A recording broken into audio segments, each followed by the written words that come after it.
What's up guys, welcome back for another Yu-Gi-Oh! Pro Duel video. Blackwing, new TCG format, so April 1st, 2020.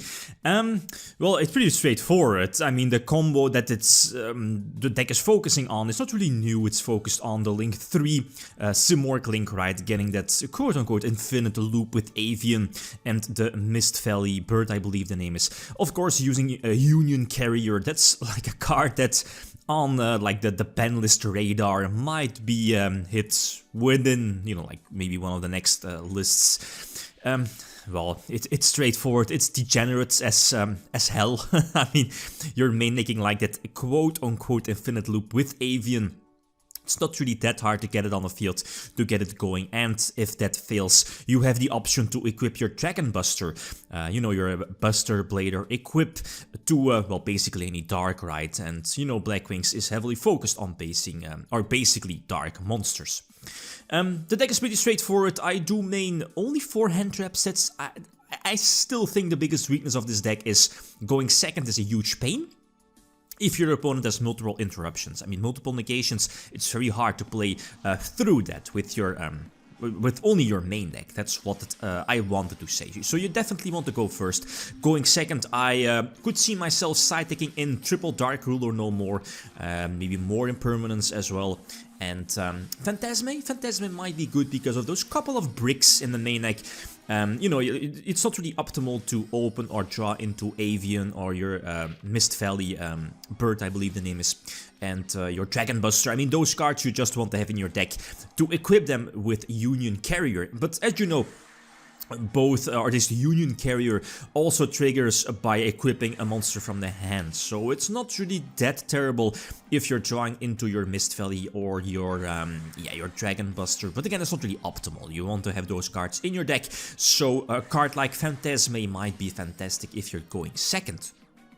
But anyway, the biggest weakness of Blackwings is you need extenders. Opening with Whirlwind definitely helps out. You're searching your extenders by doing that, right, and maybe giving you the extra normal summon if you can go for the level 6 synchro play by using something like Blizzard, or, you know, the level 2, I forgot its name, yeah, that one, the one I have in the hand, you know which one I mean, that potentially could give itself some extra levels as well. So there is, I believe, nothing, I believe the name is, the level 6 that gives you the extra normal summon for Blizzard, and Call by the Grave is a staple at 3, because the deck is so vulnerable to disruption and hand traps. A lot of decks are, but it's very hard for this deck to recover from maybe a well-timed Ash Blossom or maybe a DD Crow, because again it's so vulnerable.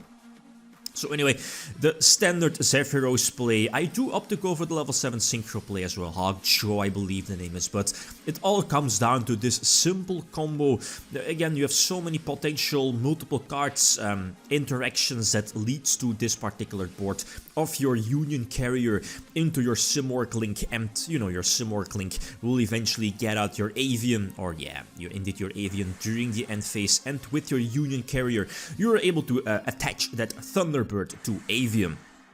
Again, if you're able to head the dark, there was also the option to equip your Dragon Buster to it, so depending on your matchup, you might want to pick one of those, obviously.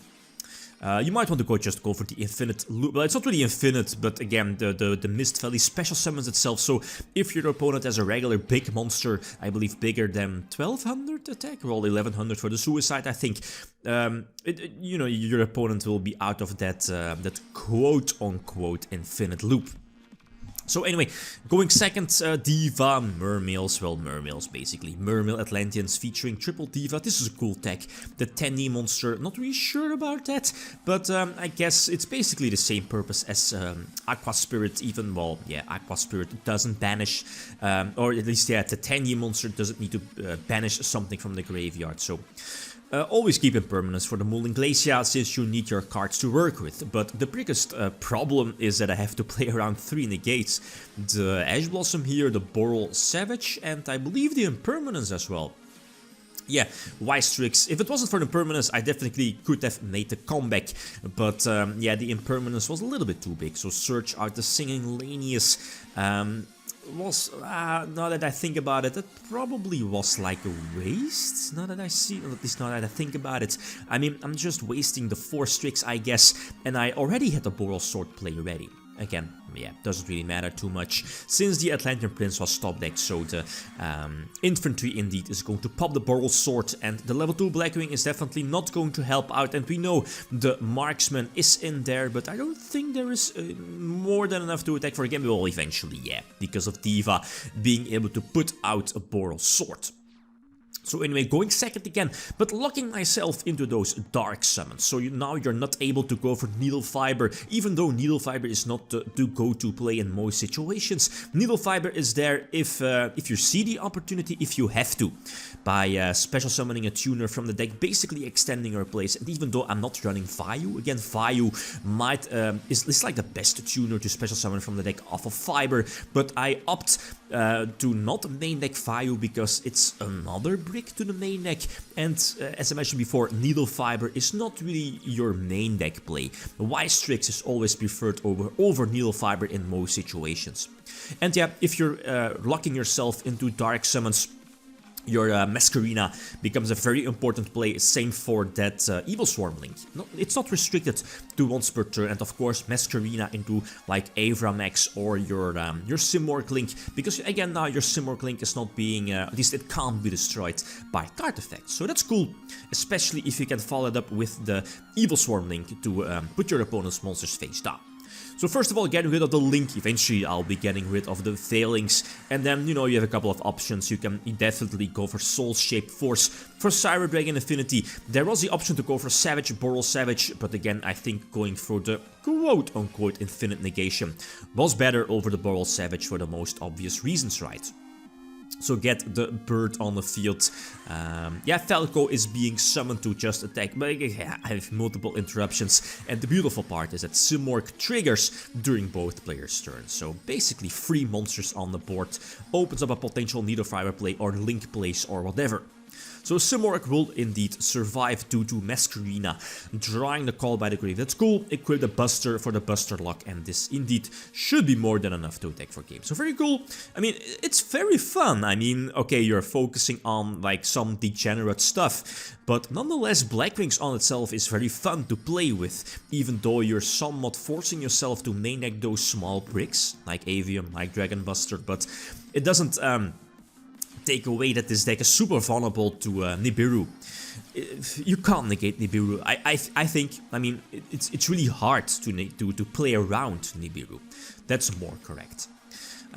Okay, so yeah, the Kaijus is definitely an out to get rid of the lock, getting rid of the Avian.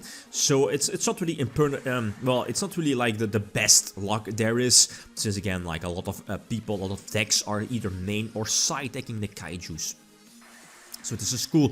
I don't think I have an out. Again, Ulster, I believe that's the name, right, of the level 4 tuner bird that's in the graveyard to give your opponent, your opponent's monsters those extra Blackwing counters, I think. But you don't see me making the level 10 synchro play, and yeah, going for Ryu, which doesn't really help out as well. So last example, going first again using Whirlwind, finally the Whirlwind, and then, you know, it's your standard combo, but opening with the Mist Valley one. Not really too optimal, but again, there is the option that Union Carrier will just equip it from your hand. So that's cool. Going for Bora against Sephiroth, some standard plays. Going for the Union Carrier, there it is. Going for the Infinity for some extra negation. Simorgh as well. Yeah, okay, you can put the Simorgh link in the extra monster zone. That will give you an extra free space if your Simorgh link or if your field survives. But by doing this, you're somewhat securing yourself for the Chimera Tech play, well, for the Cyber Dragon play, right? So this is fine. Avian again, yeah, that's the cool thing. If your opponent doesn't have the normal summonable monster, he needs to resort on on effects. You can just keep looping that Mist Valley, and yeah, it's quite degenerate if you think about it, but again, it comes with a price, it comes with a lot of card investment, some main deck investment, some consistency issues. You're sacrificing some consistency, but is it worth it? I think so. Yeah, definitely. But yeah, Blackwing still have that big weakness that it's heavily depending on your extenders. A card like Black Whirlwind is again super crucial. Not really, well, no, that's not true. It's definitely needed, but you know what I mean. The chances of you winning the game grow exponentially if you open with your Black Whirlwind. So again, like always, feel free to leave suggestions. Guys, that's it. Thanks for watching. Feel free to leave a comment or like if you enjoyed the video. Lithium signing out. Peace.